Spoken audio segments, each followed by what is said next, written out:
Hey girl, hey. Oh my gosh, it's been a whole thing. So I did my last little bit of filming and then I got sick with some kind of lingering virus that I don't know, I can't put my finger on. It's not the flu, it's not the cold, it's not the Rona.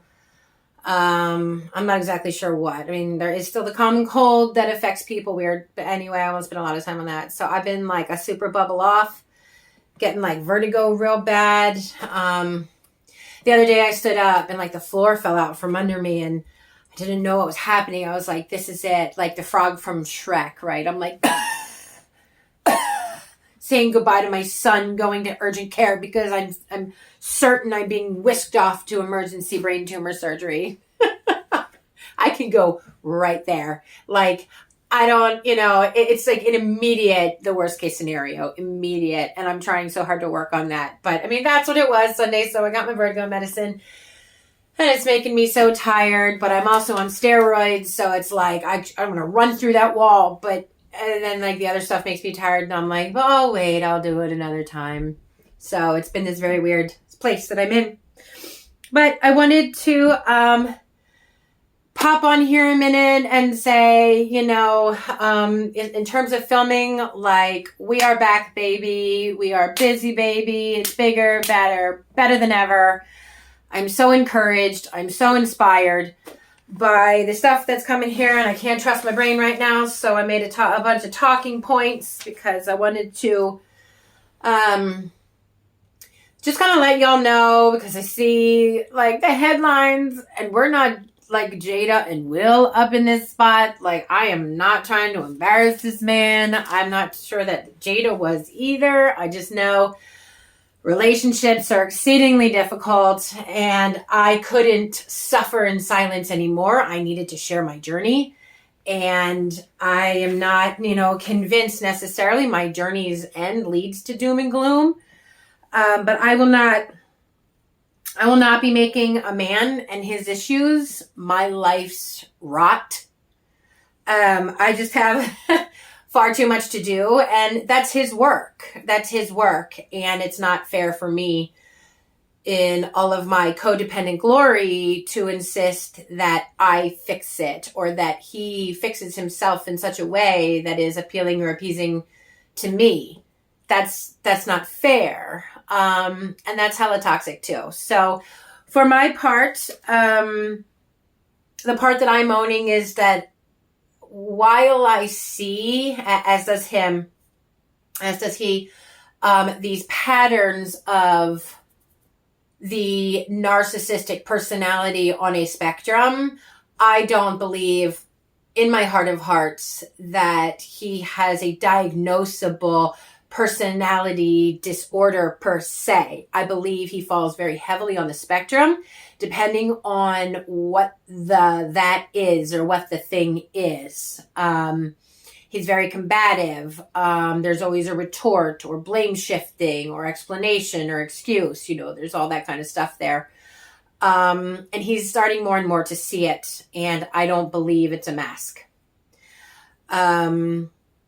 Narcissistic personalities. I don't believe he's malignant. I believe he has traits that fall on a spectrum. And I believe to what he's capable of. He loves me and my son, our son. And he wants what's best for us and the family. And so we are going to operate from that end. He is not, and of course, all the stuff that happens around here is on a subconscious level most of the time. I don't believe it's always malicious, but you can't for 5 years claim to be just an idiot.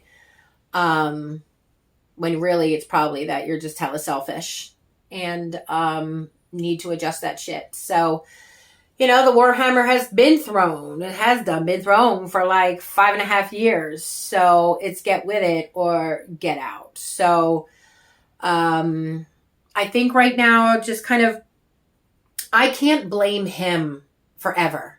I can't point my finger at him forever and say, see, he's the reason that my life is not coming together. See, look at him. He's in my way. This is happening because of him and his bullshit. And that is not true.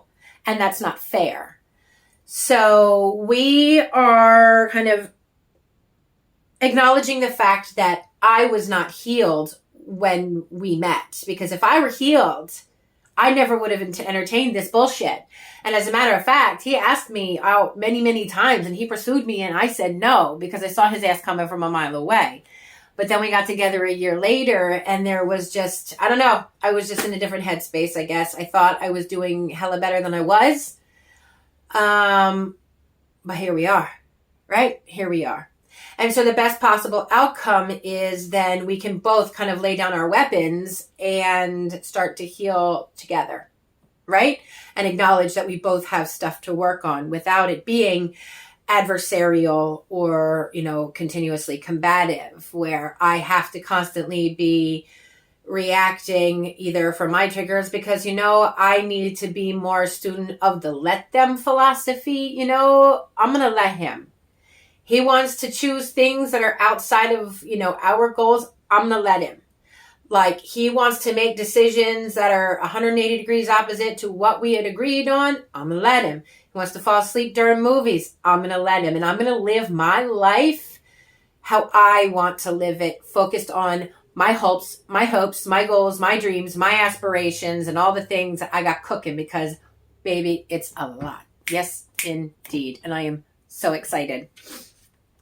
So, here we are. I remain guardedly optimistic that we can pull all of this together. And he is focusing on his inner world while I am full steam ahead, focused on some of the things that I've got cooking in the background here against all odds, but kind of this legacy, life's purpose work. And to his credit, he has been monumentally supportive of me grabbing the reins around here and getting it done. He's been far more cooperative. I'm getting a second bathroom. He is starting to see. He's been going to, like I had mentioned, EDMR. He's going to be starting hypnotherapy and, just genuine, regular counseling, CBT, cognitive behavior therapy, to just talk about, and continue processing and unpacking where these subconscious counterproductive behaviors are coming from. So he's going to continue to unpack all of that. I am going, for my part, full crone, old witchy, like wise one status around here. Like it is, it is so on like Donkey Kong, and it's while he has the room and the space and the support to continue to heal for his part as well.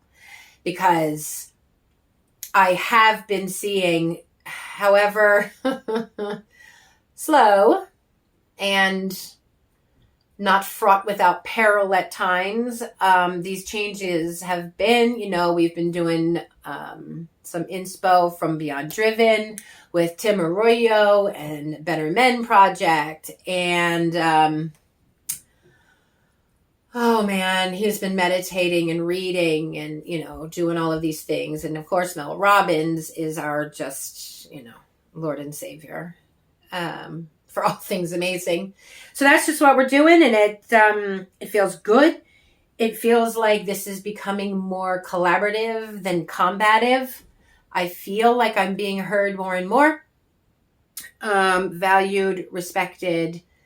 Again, however slow that may be, it is still progress, and change isn't linear, and we have lifetimes to unpack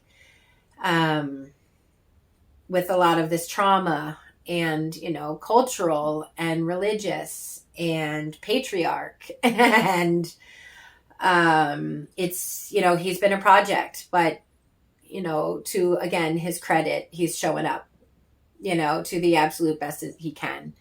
And I feel encouraged that it's just going to continue on an upward trajectory. Are there going to be setbacks? More than likely. But I don't feel as scared or as in danger as I used to.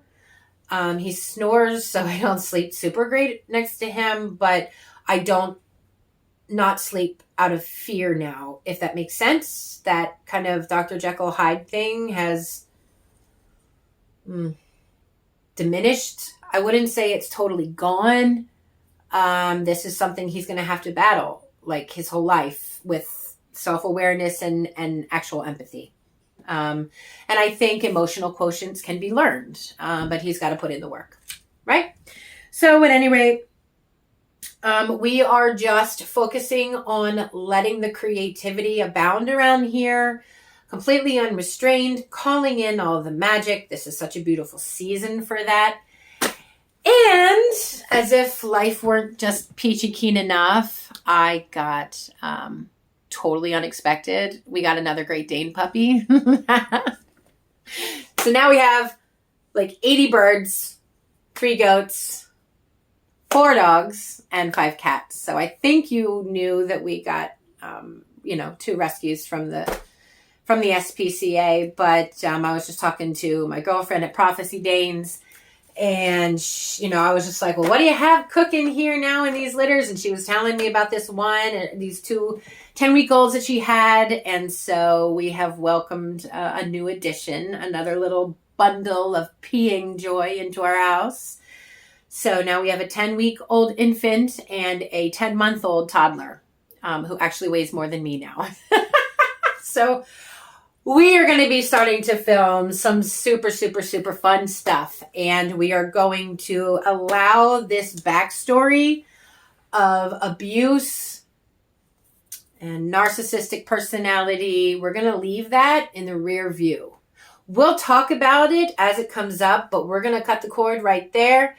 And that's going to be the backstory to what is going to catapult us into this next level up that we are calling in and that we are experiencing. It's not going to be enough for us to continue to rehash. All we're doing is spinning in circles, right? And so one of the ways that I've tried to interrupt the cycle around here is step out of that cycle and decide how I'm going to participate. And it's like way back here. And I am full on focused on all the magic that I'm calling in. And it has been a breakneck speed of beauty and blessings, like genuinely beyond my wildest dreams. And I'm hella excited to share everything with you. But I'm also going to start keeping these videos shorter so that y'all have time to keep up and be as excited as I am. So have faith, have hope, put in the work. Ask me anything you want. I'll give you the best answer I got. I've been to hell and back and beyond, like my own Bilbo story I could write. I've walked through Mordor. I've had the One Ring to rule them all. I've battled armies of darkness. But I feel like I'm kind of back in the Shire now, and I am going to be able to grow so many roots and just so much joy and abundance from this place. And I can't even begin to tell you how grateful I am. So I hope you continue to be on this journey with me and see that change is possible. And the only one that can do it is you. And it's so hard. It's so hard, but it's so rewarding. So stay tuned. Thank you as always for your love and support. I feel you. I send it back in just multiple million doses of big hugs and big love. And on the days where you think you can't go on, just pull the whole covers over your head and just trust that tomorrow's a new day, because you'll get there. All right. So anyway, high five, as Mel Robbins would say. Gold star, as Mel Robbins would say. And love and hugs from me. Hey, girl, hey. Let's go slay the rest of this girl. Let's go slay the rest of this day, girl. Yes. All right. Chat soon.